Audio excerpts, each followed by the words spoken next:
good evening sa inyo guys. Kasama ko ang Palparan family, si Reggie, si Ma'am Jen. Yan, kumuha sila sa atin ng Mirage G4 GLX manual, kulay gray.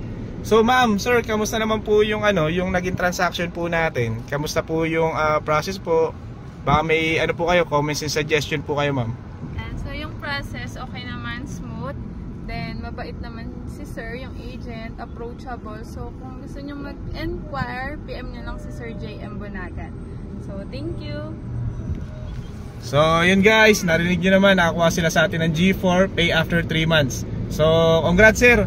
Congrats ma'am, congrats po. Ingat po kayo.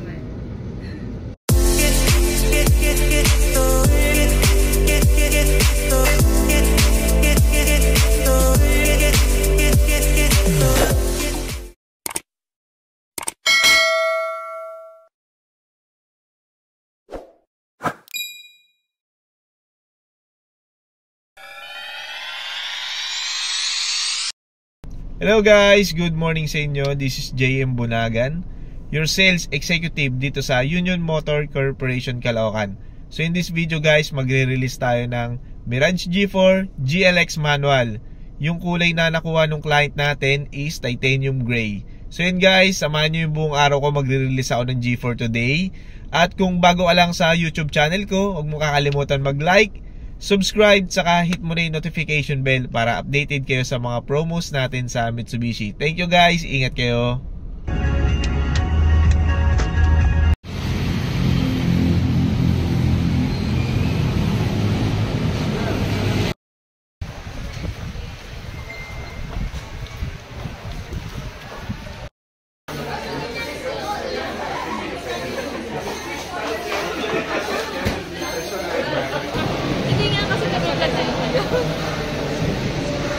Sir,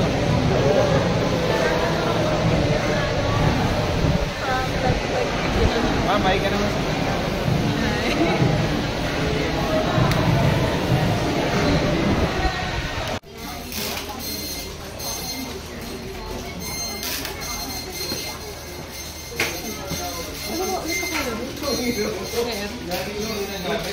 Sir, sa lock sa windows natin.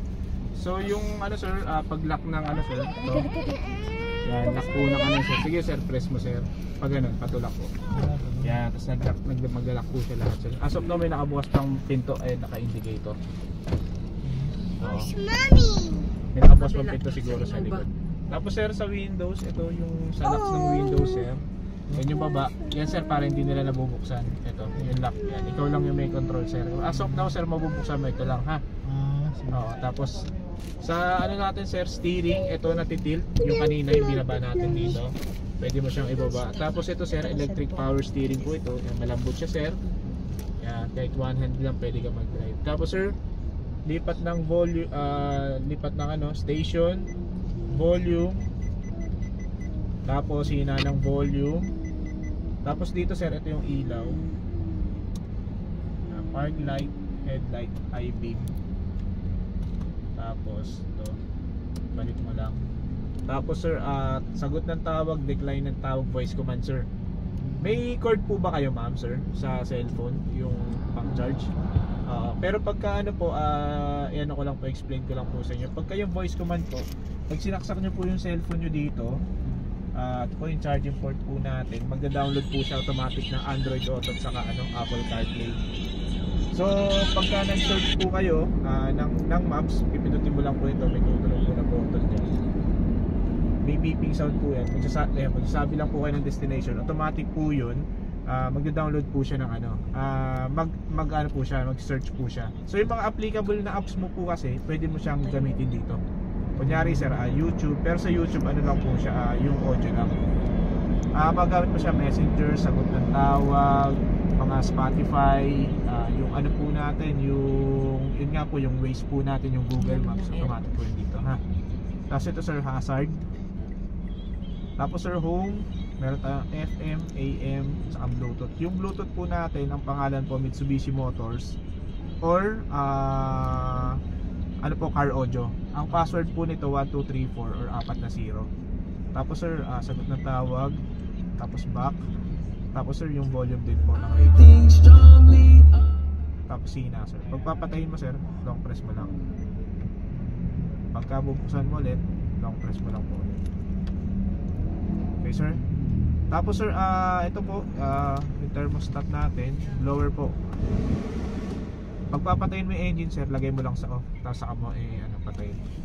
Tapos ito sir, defogger po sa likod pag mahamog o kaya maulan, iilaw po siya para umiinit po yung yung sa likod. Tapos ito sir, kung saan po nakatutok yung aircon. Katawan, paa, ito sa paa, pero most likely dito lang po siya. Tapos ito sir, pagpapasok po yung hangin, ito pag hindi po mapasok yung hangin. Ito sir, yung igniter po natin dito po. Tapos ito po yung sa USB port. Dito sir, ito yung manual po natin. Ito po yung manual po natin sir ha. Pagka sir, may time ka, basahin mo na lang po. Then sir, ito po yung mga binigay ko po sa inyong dokumento. Ito po yung sales invoice saka yung BDR. Dito naman po yung mga details po natin. So pangalan po natin, address, yung description po ng unit. Ito yung kakailanganin mo sir ha. As of now po, wala pang ORCR. Yung dating po ng ORCR natin, 2 weeks to 4 weeks, email po yun sa inyo ma'am, sa email address nyo po.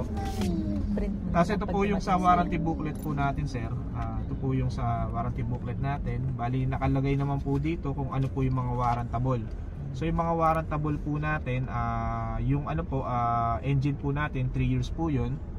So pagka pinalabas natin yung service, kunyari nilabas natin sa Petron, Caltex, void na po yung warranty ng engine.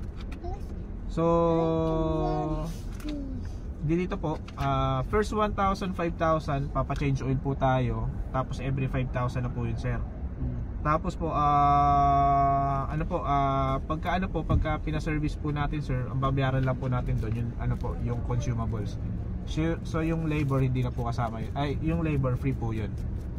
So ito po yun sir ha? Then yung LTO natin sir is 3 years din po. Yung rehistro. Yung rehistro po natin. Kasama po dun sir yung TPL natin, yung third party liability. Yung third party liability naman po natin, yung po yung magko-cover ng ng tao po if ever na makamangga po tayo ng tao. So yun lang naman sir yung mga dapat nyo pong malaman sir. Tapos ituro ko po sa inyo yung mga pagbukas ng pagbukas ng hood, pagbukas ng gas, at saka po yung sa yung sa trunk po natin. Pag pinatay yung engine ng thermostat, papatayin din. Ito lang sir, yung ito lang, yung aircon lang. Pero ito kahit assistant to nandito, okay lang. So ito lang yun. Ito sir, ibig sabihin niya may nakabukas pa na pinto. Yan. Tapos sir, yun lang po, baka may question kayo sir regarding sa sa po natin. Dito sir, baka may question ka. Para hanggat dito masagot ko na sir. Bukasan ng gas dito. Dyan po, ituro ko po sa inyo mamaya pagbaba. Sir, bye! Bye-bye!